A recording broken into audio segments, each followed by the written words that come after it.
All right, family, come go with me while I have some trees that I have in pots that I wanna go ahead and get in the ground. As you guys know, the season has been so unseasonably warm, and here we are, the first week of November, and today I'm in zone 8B. I think the high today is about 76, maybe somewhere in the mid 70s. So I'm just gonna get my little shovel and I am going to get to planting some trees. I have a moringa tree that I want to get in the ground as well. Okay, so I have this moringa tree that I had in my greenhouse that was, I think it needed to be repotted ultimately. So I'm going to go ahead and get this and put it in the ground and see how it does for next year. So again, the video that I posted right before this about you're over 50 and quitting your job to have a plan. Part of my plan is sustainability. When I mean sustainability, I mean being able to sustain myself as far as food, being practical when it comes to just everyday situations. Also, if you didn't see my video about my little deer protection, this is it. So one of the things that I've done, and I've been on this property for 3 years, going on 5 years. I think 3 years this September. So I bought a lot of trees. Some of them have died, and some of them have not produced yet. But for the most part, everything is coming along just fine. So when I mean sustainability, food, firewood, understanding different things like when the power go out, do I have any candles? Do I have any backup batteries? Water when it doesn't rain. How do I water my plants? Part of that is ensuring that you have good soil so that it can stay moist or healthy.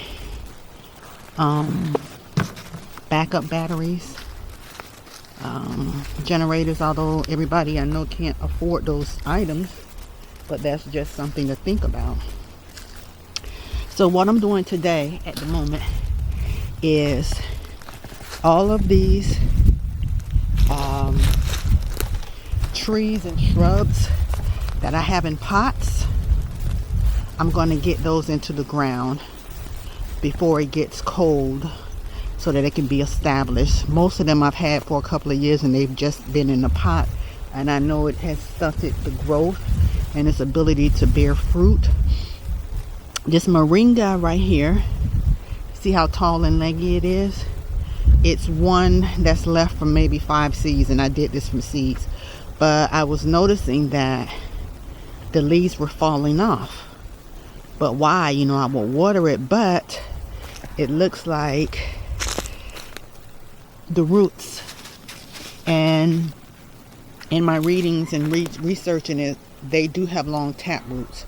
So the pot wasn't big enough. I initially planned to just put it in a bigger pot, but I say, hey, I'm gonna just go ahead and put it in the ground and see how it works.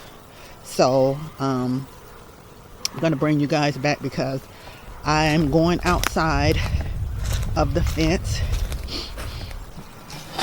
and I have, I think, raspberry and blackberry that were left outside of the fence when we created this barrier from the deer. So I'm gonna go ahead and dig these up, bring them in, did a lot of this leaf mulch, and cover it up and make sure that they're gonna be ready to give me fruit come next season. So let me see if I can adjust my camera. I don't know how this is gonna go, so all right, let's see here. I don't know if you guys can see that little twig there, but this is one of those plants right here, and this is hard.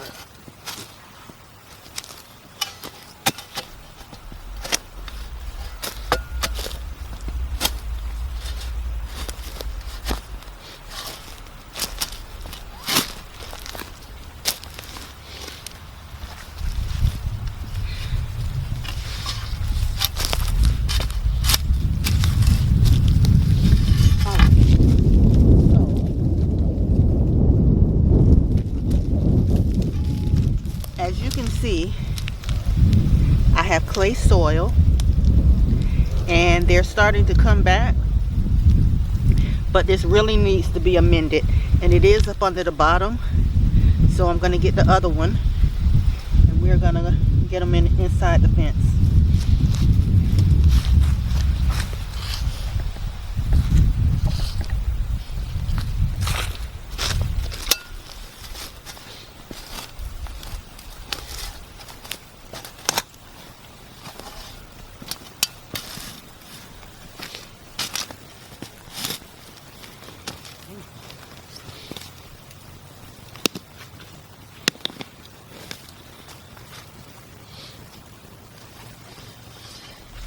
And also, as you can see, I had amended this soil a little bit, so it's a little different from the clay soil on the other one.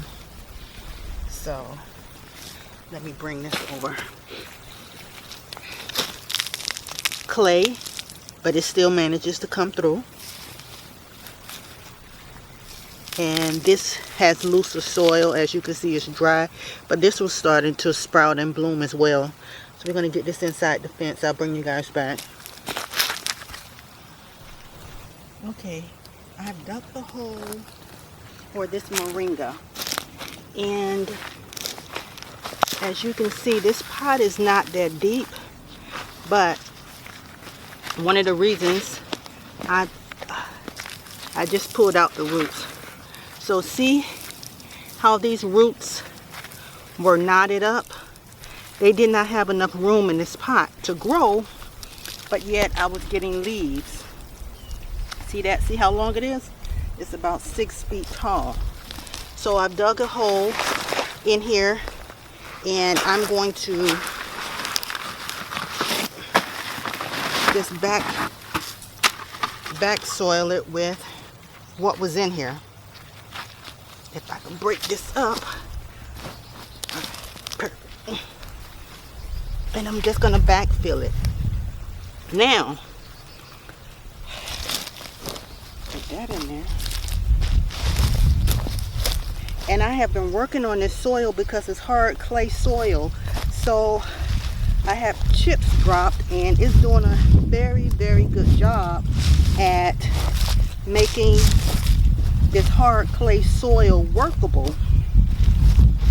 And again, I'm getting all of these plants and trees in pots before it gets too cold that I can't do it, or I'm not coming out here and do it because it's cold, right?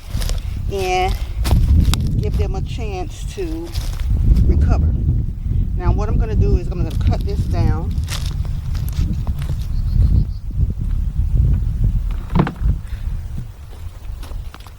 I'm just gonna cut this down all the way down to the base here, and then I'm gonna cover it with some more soil and banana leaves to kind of keep it insulated through the winter. But as you can see, it's still a good piece, and see how the bark started to thicken up. It wants to grow, but the environment wasn't conducive for it to grow, so that's why it was dropping all of its leaves. So I might do an experiment with this, but I'm gonna put that to the side. But now that that's done, I'll come back once I finish, and I'll put a little bit more soil and kind of mulch it up a little more just to protect it. Okay, I pulled the chicken manure leaves and feathers in my wheelbarrow. But I don't know if you guys can see, but a couple of weeks ago I had started bringing leaves in and to lay as mulch over the fruit trees. So I haven't spreaded it out yet, so that's what I'm gonna do right now. And then I'm going to put the manure, or vice versa, put the manure down, then spread the leaf mulch. I'll have to bring some more in, and also I'm going to put down some banana leaves as well, for as a fertilizer, potassium, and as it breaks down over the fall and winter season. So I just want to give my trees a very good start for the spring, because I'm very hopeful that they'll be producing. But here we go. Okay, so I have spread out the chicken manure all around the base of my plants. Prior to that, maybe a couple of weeks ago, I had put down some compost. So I've spread it out around the base of each of my trees, in fruit trees and berries, and then I rake the leaves around them. So this is the finished product. Everything that has like a mound, that's some type of fruit or berry tree. And I am happy with the results, and I want to see if babying them pays off in the spring. Now, a couple of my trees had the wire around them, like this one, especially when they were babies, and to help keep the birds and the deer from eating. So now that we've enclosed this area, I have taken the fencing from around those, and I'm going to reuse those, and I'll show you what I'm going to do with those in another video. But here is the result of fertilizing with chicken manure and using leaf compost on my fruits. So I'm happy with the results. Why don't you guys tell me things that you're doing, because fertilizer and everything is getting expensive. But I do buy it still, but I want to work on using what I have. And also, as my banana leaves start to die off and turn yellow, I'll cut those off and I'll just drop them in here. So right now everything's looking pretty good. The sun is changing as well, so I'm dealing with light issues. But anyway guys, thanks for watching.